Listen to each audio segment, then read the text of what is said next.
Buttwater the Dragon, the fourth Wendy McCandy story. Audio script.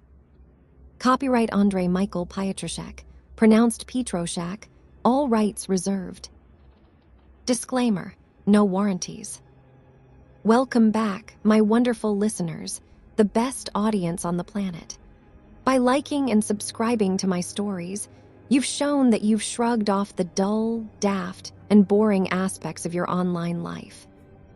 I gladly assure you all that no animal abuse happened to get this story narrated. I also want to add that my dragons get buttwatered in consensual ways. Yes, each dragon is asked to accept the risk of feeling my buttwater flushes and the bonus risk of that treacherous third shiver running down their spines. Or as we had elaborated in the witching stuff, that shiver rushing through the part of the central nervous system that is encased inside the spine. So the rich can afford to pay Dragonriders, and the common folks volunteer to live maltreated, underpaid existences as stable boys, cowherders, and service providers, such as innkeepers, merchants, and blacksmiths. Medieval stuff, folks. Dull, daft, and boring. While only a lack of money prevents a cameo appearance of Wendy McCandy in that popular Game of Thrones show named House of the Dragon. And I won't bitch about the much older Dragonriders of Pern origins either. I find it bothersome that you did not instantly guess that my author recently was forced to play some 4-against-4 Dragonrider game, and subsequently summoned his angel of vengeance, Wendy McCandy. Once I score a sufficient listenership, I will have that fat, dull, daft, and boring retard assassinated, blamming it all on Putin's Ukraine invading Russians, or whatever convenient scapegoat of the moment will fit.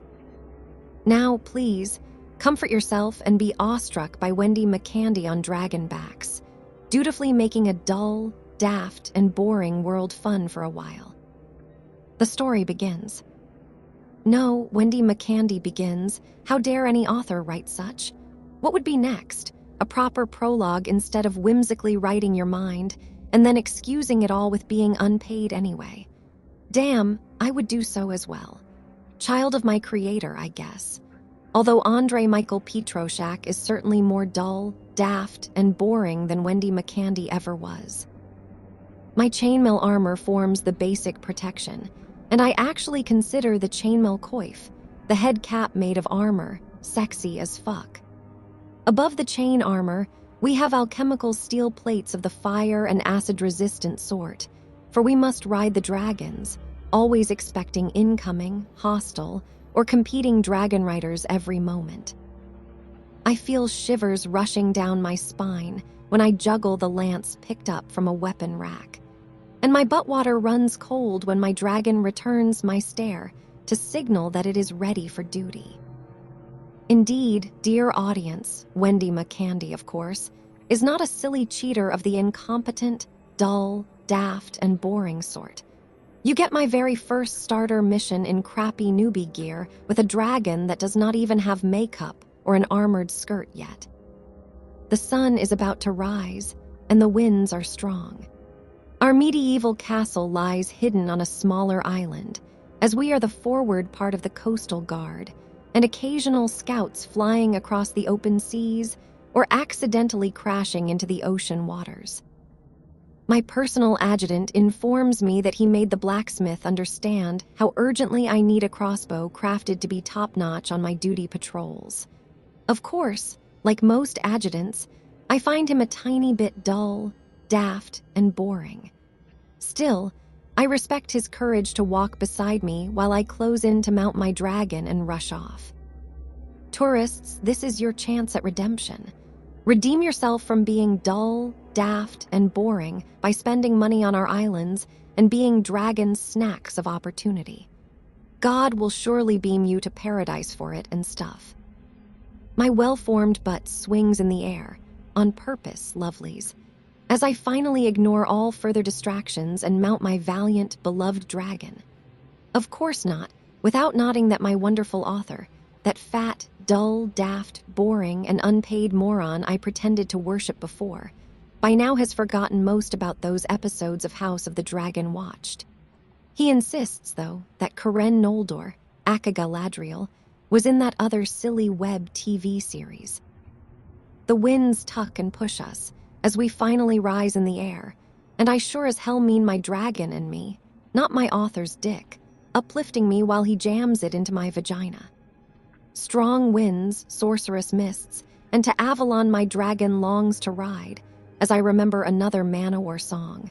But instead of stealing it, I keep it legal on YouTube, as I am already bitching about ticky-talkie and twitchy-witchy repeatedly. In your fucking dreams, dare that again, and the assassination scheme may get higher priority. Wonderful audience. From sheer memory, my author just recited the basic Dungeons and Dragons attributes he would give Wendy McCandy as a playable character or NPC. 0 corrections by Wendy McCandy, 0 meddling. Except for love. The love I feel for my audience, but watered or not, of course, made me tone it all down, closer to the stats every other role player would have to start with. Albeit, I often found certain role players dull, daft, and boring. Wouldn't you agree? So the totally authentic basic stats of Wendy McCandy in Dungeons and Dragons. Strength 16, Dexterity 20, Constitution 16, Intelligence 16, Wisdom 20, and Charisma a mere 25 instead of 99, so my audience can still hope to one day play in my league. Yep, pure modesty. Class, Paragon, Witch, Thief, Cutie, Scion, and race or species set to half-goddess, succubus princess, halfling-sized gnoll. Dear, there are no contradictions. Parental incest merely condemned you to remain too dull, daft, and boring for the higher mysteries of Wendy McCandy. LMFAO. Riding my dragon, I make it into the air, stones and ocean lurking below, while flanked by my 3 companions, who also are willing to risk their lives to guard the convoy of transport dragons and scout the coast. It is a bit like couriers and truckers, when it comes to the duty dragons in contrast to the transport dragons, albeit their slower speed does not reduce the importance of their ability to supply remote areas or even ships at sea. My Buttwater runs cold, and it's too late.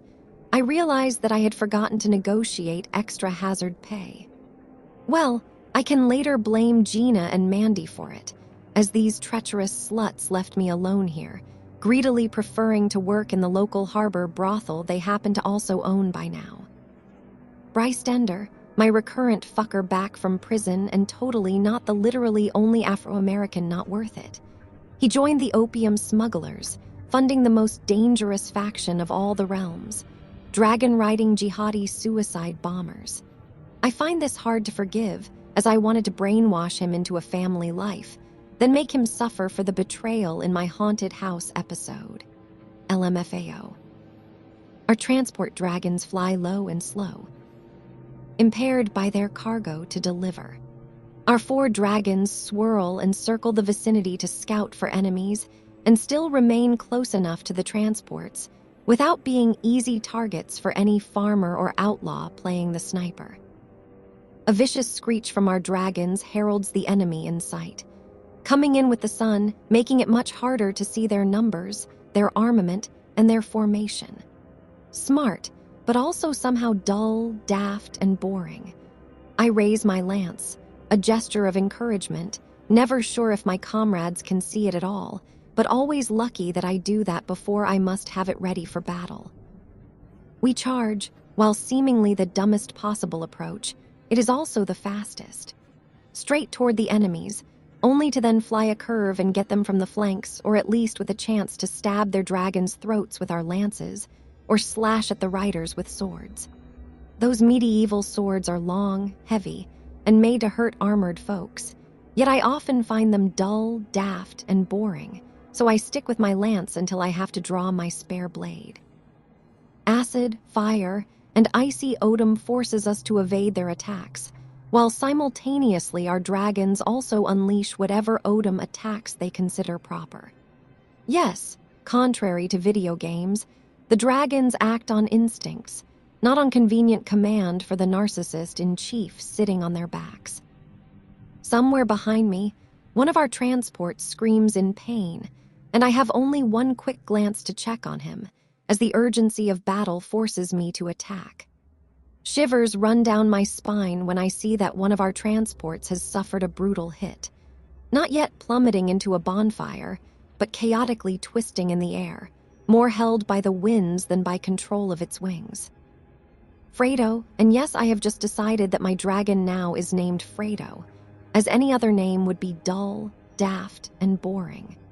Fredo stretches, as unbeknownst to our enemy before us, Fredo chooses to take the first hit, relying on his armor and counter-strikes to avoid being torn to shreds by the enemy dragon's claws after the Odom attack. It really happens too fast, mere split seconds to react or decide anything. But we went in with a practiced routine, and while Fredo suffered injuries, Fredo's Odom blast prevented the enemy dragon from claw strikes, and 1 instance later, my lance impaled the throat of that dragon, piercing even through the more resilient dragon bone. The enemy rider and dragon go down, plummeting to their deaths. Before I can rejoice, further screams and explosions to the west of my wingman, mean the westernmost of us 4 is being severely under attack, so my wingman and I must react. We do, and my Buttwater flushes the seat as I accelerate in another straight line to the west, while my wingman will fly a curve to ensure our eastern buddy is not isolated before said wingman will have my back. I mean, support me, not fucking me doggy style. Fredo is raging, spitting his napalm juice, whatever, repeatedly. So often that I worry about him soon running out of more to spit. Yet exactly that helps my comrade West, as his relentless attack is first forced to dodge and evade Fredo's onslaught, and then not even that can save him, as Fredo hits him thrice in quick repetition. While the smaller bile spits unleash only a portion of napalm, it gets the job done.